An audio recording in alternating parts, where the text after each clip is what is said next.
يتخى الخير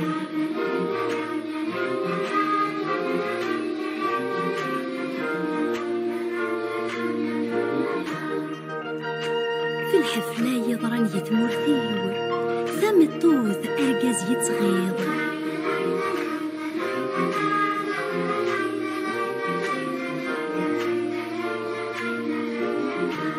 من النار ولد يضروم إلا عمار نقول غير دفير هذا اليوم زين ضيجنا غيولي ونص يا ورنم صارك من نوفانا نسير هذا اليوم زين ضيجنا غيولي ونص يا ورنم صارك من نوفانا نسير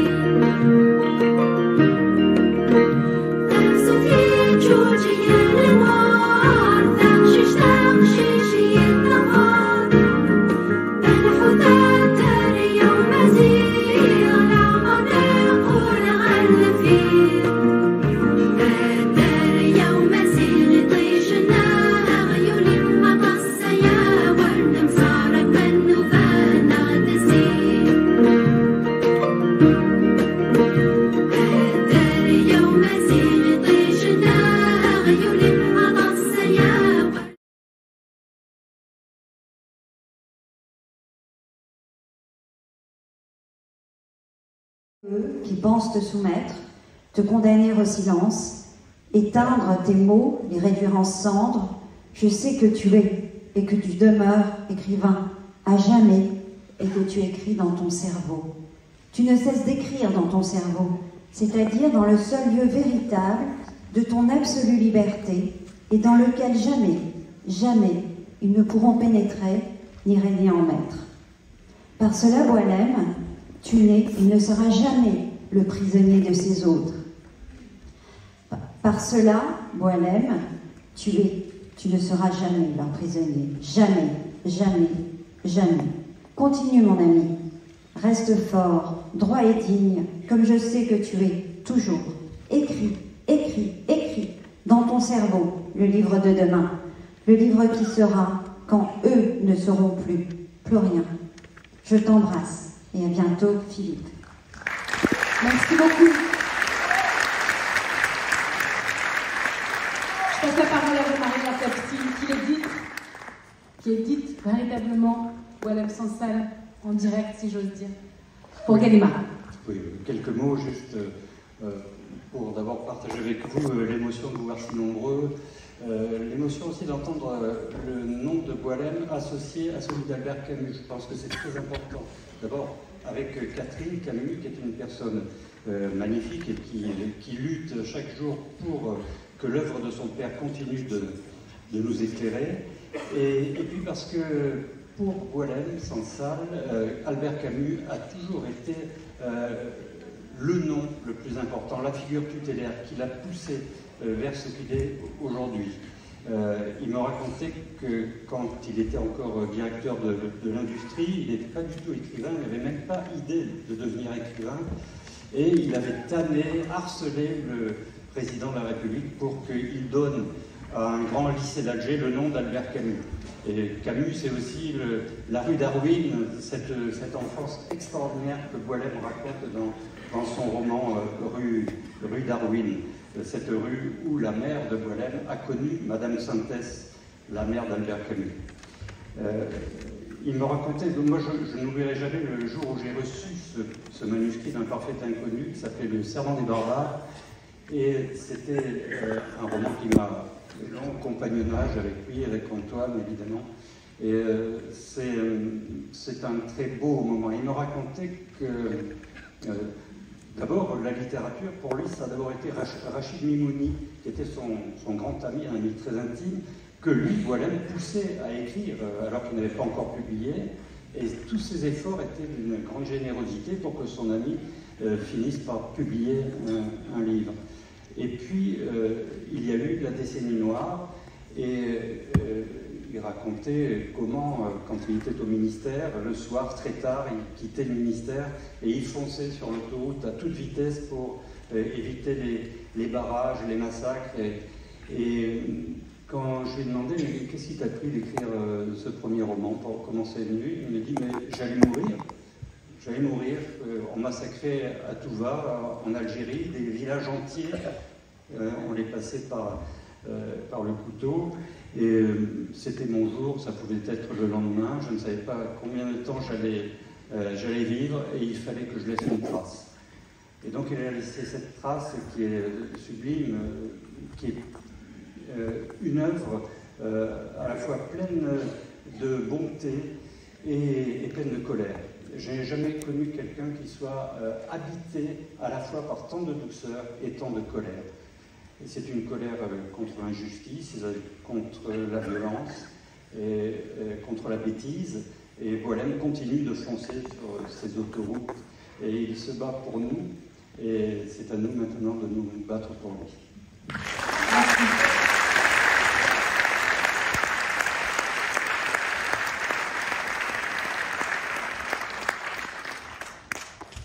La parole à un autre comédien, Erevan, c'est à vous. À Lambèze, pénitencier au passé chargé, au présent dont on ne parlera jamais assez dans les siècles à venir, la chape est inébranlable. Le bruit des clés, manipulé par des machines ambulantes aphasiques, ruisselantes de dures pensées, ne laisse place à rien de prometteur.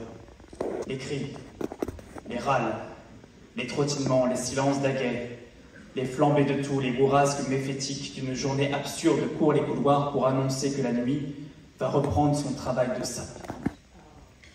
La nuit est une prison dans la prison.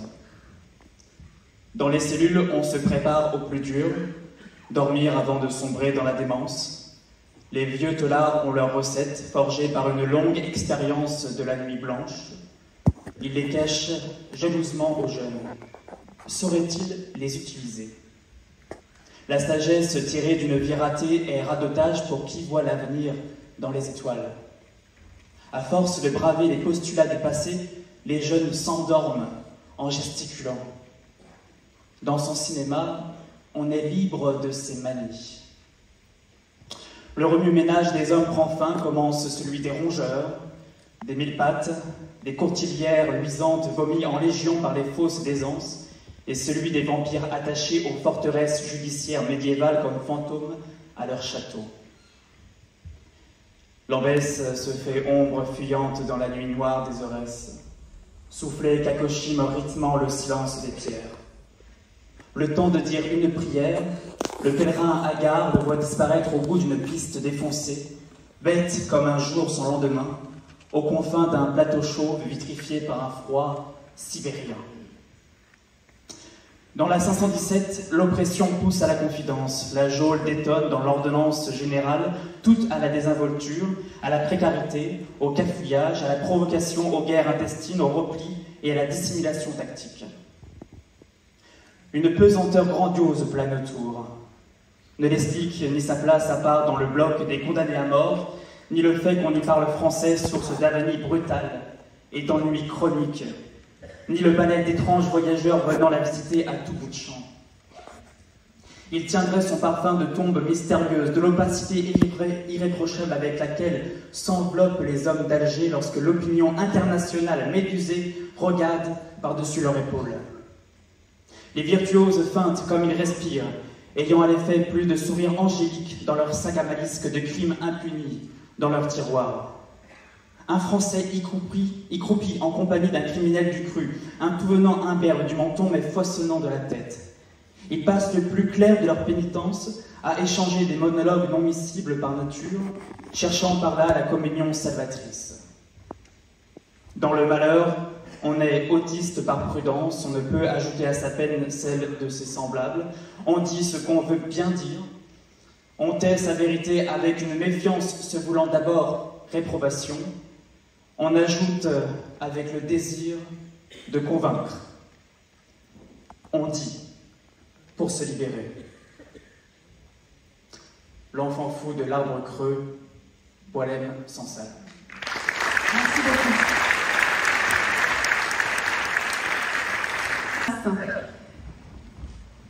Et l'enseignante qui a consacré la première thèse en France sur l'œuvre complète de Sansal, Lisa Morin. Et je vous prie de nous excuser parce que j'entends les gorges racler. Il n'y a pas d'acte de malveillance dans cette salle ce soir. Apparemment, c'est un problème de téléphone qui a grillé.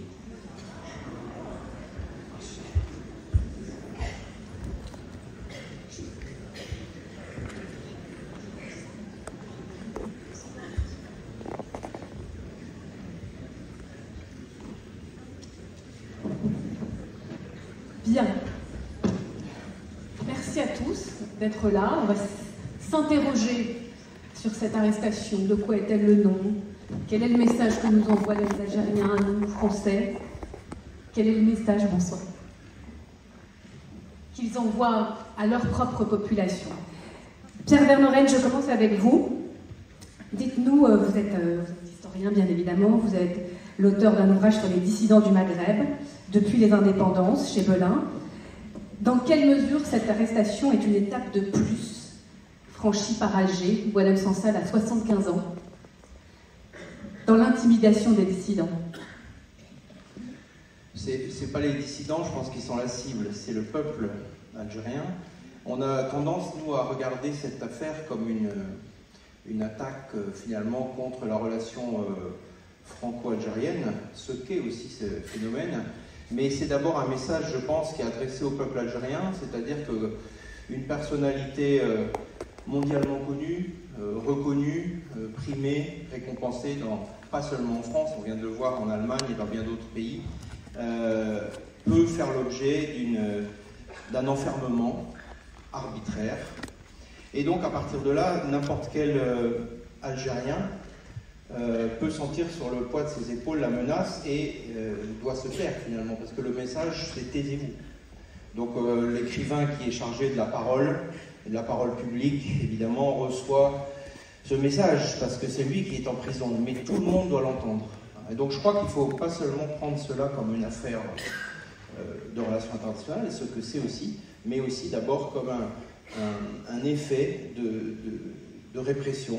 Alors en plus, on s'en prend à une personne, je m'excuse, il a 75 ans, je ne sais pas pourquoi on le vieillit dans les médias, on écrit qu'il a 80 ans, et on connaît sa date de naissance, il a 75 ans. C'est la honte d'enfermer quelqu'un de cet âge. Ce n'est pas un révolutionnaire, ce n'est pas un agitateur, ce n'est pas quelqu'un de dangereux, c'est quelqu'un de très pacifique. Et c'est la chouma complète de mettre quelqu'un en prison.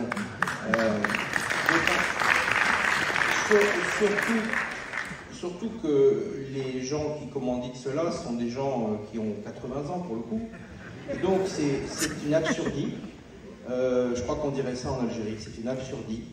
Mais c'est une absurdie dangereuse, malheureusement, et triste. Alors, vous parliez des dissidents, c'est vrai que ce n'est pas quelque chose ni de spécifique à l'Algérie, ni de nouveau. La dissidence, dès qu'il y a un État autoritaire, il y a de la dissidence, sinon il y a le silence. Et donc la dissidence, il y a eu des générations de dissidents en Afrique du Nord, au Maghreb, qui n'ont pas intéressé toujours grand monde. Je crois que ce n'est pas une étape supplémentaire, simplement on a vu, il y a eu des événements qui se sont déroulés en Algérie il y a quelques années, il y a eu le Hirak, et le Hirak a montré une immense, a fait se lever bien évidemment une immense espérance, une immense joie, une immense clameur. Et là on est dans une problématique de la part de dirigeants qui veulent refermer la parenthèse, qui n'était pas très enchantée, qui aurait pu l'être. Et donc voilà, donc c'est pas une étape supplémentaire, c'est la suite d'un gouvernement autoritaire qui gère les choses avec une certaine régularité, une certaine efficacité, mais qui là est tombé sur un os parce qu'il y a eu beaucoup de dissidents enfermés, il y en a même qui ont été abattus dans Paris ou ailleurs à certaines époques.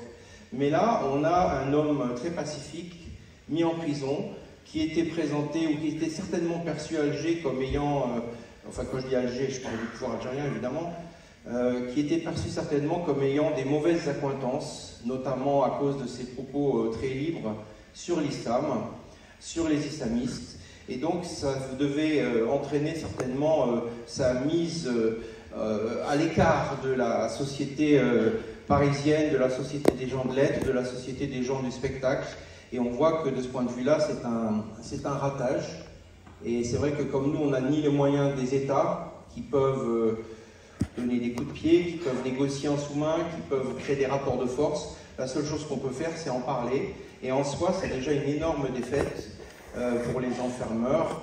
Et je crois que c'est par ce biais-là qu'il va sortir, parce que au bout d'un moment, le prix à payer sera trop élevé. Merci. Le plus vite possible.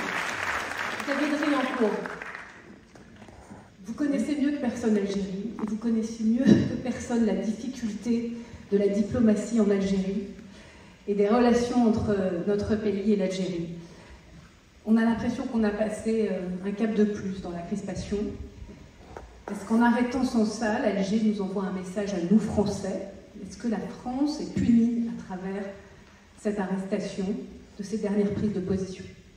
Oui, à travers l'arrestation de Boualem Sansal, c'est effectivement lui qui est pris en otage, mais également la France et ce que Boualem Sansal représente en tant qu'écrivain qui est libre de penser, d'écrire et de publier en français, et de publier en France, comme Kamel Daoud qui est là d'ailleurs. Ce sont des gens qui sont libres de publier en France, mais qui sont interdits en Algérie, et les éditions Gallimard ont été interdites d'ailleurs au dernier salon du livre d'Alger. Mais je voudrais, au-delà de ça, rappeler juste un ou deux souvenirs personnels concernant ma relation avec Boualem en tant qu'ambassadeur à Alger, et je suis sûr que François Guyette, qui est dans cette salle, également partage ces mêmes souvenirs. Moi, il se trouve que j'ai rencontré Boualem Sansal la première fois en 2008, au Centre culturel français, qui s'appelait le Centre culturel, qui est aujourd'hui l'Institut français d'Alger. Et je voudrais dire que ces instituts français, ce sont en Algérie des lieux, les seuls lieux presque où les gens peuvent se rencontrer, parler librement, échanger, ou de différentes obédiences politiques, littéraires, de différentes sensibilités, on peut échanger librement. Et je suis étonné d'ailleurs de voir que parmi les reproches qui ont été faits jeudi dernier, lorsque notre ambassadeur a été convoqué par le ministère algérien des Affaires étrangères, pour une raison particulière, voilà, on reproche à la France. J'ai lu dans le Moudjahid de ce matin les reproches qui sont le compte-rendu de cet entretien, où on reproche à la France de comploter contre l'Algérie, d'orchestrer une campagne hostile au régime algérien, et également de recevoir à l'ambassade des personnalités hostiles au régime algérien. Donc en 2024, cela va très loin comme accusation. Le deuxième souvenir que j'ai de Boualem Sansal, c'est lorsque le président de la République est venu à Alger, c'était le 7 décembre 2017, j'avais réuni autour du président Macron une dizaine d'écrivains, de journalistes, d'intellectuels, dont d'ailleurs Kamel Daoud, et je me souviens que Boualem Sansal avait dit au président Macron, il lui avait dit nous sommes ici, vous avez devant vous les défenseurs de la liberté de penser et d'écrire, nous sommes les défenseurs de la langue et de la culture française et nous sommes des otages en Algérie. Monsieur le Président, ne nous laissez pas tomber. Donc ce soir, nous sommes là pour ne pas laisser tomber Boualem Sansal. Comment vous réagissez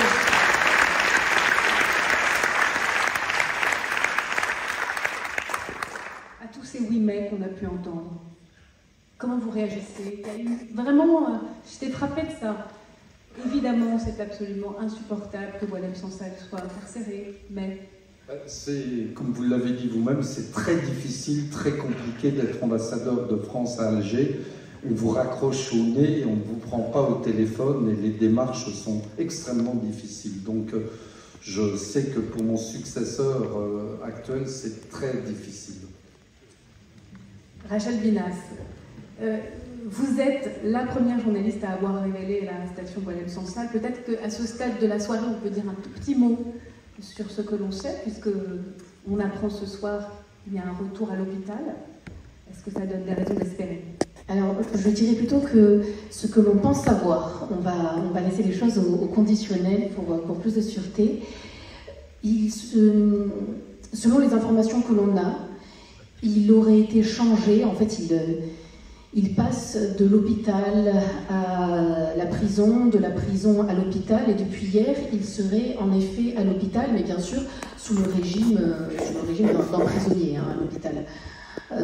Les informations que l'on a sont maigres, sont compte-gouttes, et encore une fois, elles sont à prendre avec toutes les précautions. Françoise Ingray, son avocat, aura l'occasion de nous en parler un petit peu plus tard dans la soirée. Mais il est très difficile d'obtenir des renseignements. Il a à la fois des avocats en Algérie qui travaillent sous la peur, et il a un avocat en France qui n'a pas la possibilité, pour le moment en tout cas, de se rendre en Algérie pour pouvoir suivre son client, malgré les accords qui le permettent.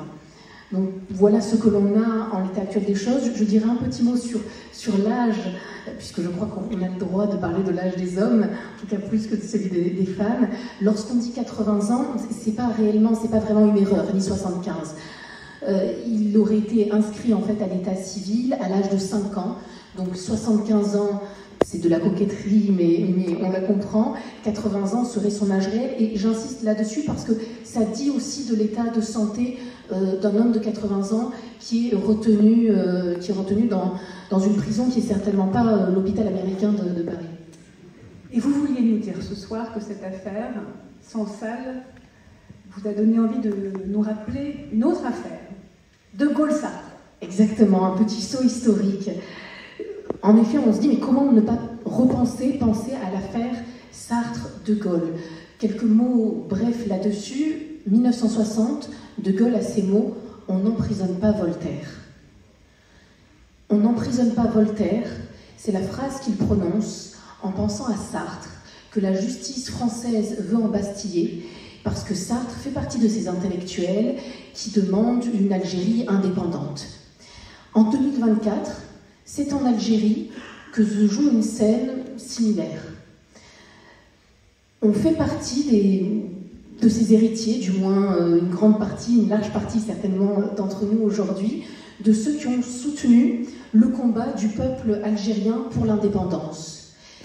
Et c'est grâce à des intellectuels en France, en Algérie, qui ont mis en œuvre le droit, la liberté de penser, que ce combat des Algériens a pu aboutir. C'est donc, la liberté, c'est un combat qui est cher et qui doit l'être tout autant en France qu'en Algérie. Or, on se rend compte qu'en emprisonnant Sansal, l'Algérie prend le chemin inverse. En ce sens, Boualem Sansal nous rappelle ce qu'est la liberté, aussi bien en Algérie qu'en France, parce que vous l'avez tous vu ces dernières semaines, même en France, on s'est rendu compte que ce qui nous paraissait être des espèces de lieux communs, un consensus partagé de tous, n'en était pas.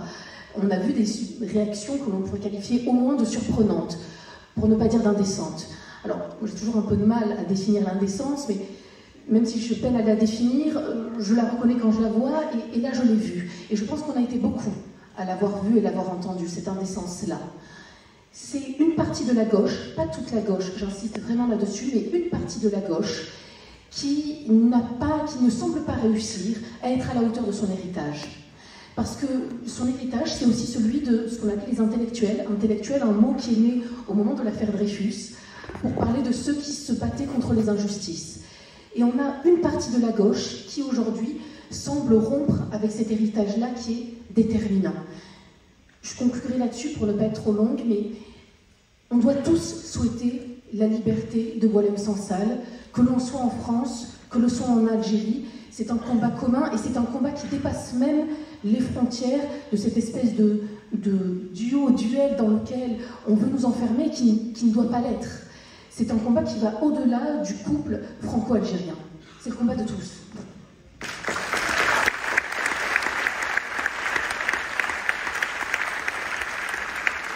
Je profite, avant la fin de ce premier tour de table, vous allez tous reparler, ne croyez pas que c'est fini, pour dire qu'on va prendre des questions de la salle, mais pour des raisons d'organisation, on va vous demander de les écrire.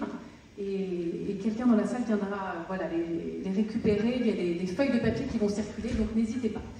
On va terminer ce premier tour de table avec vous, Lisa Romain. Vous êtes professeure agrégée de lettres Et je le disais tout à l'heure, vous avez soutenu votre thèse sur Boualem Sansal en 2018. C'est la première monographie sur l'œuvre de Sansal en France. Déjà, pourquoi lui? Est-ce qu'il y a un livre en particulier qui vous a décidé d'écrire sur lui?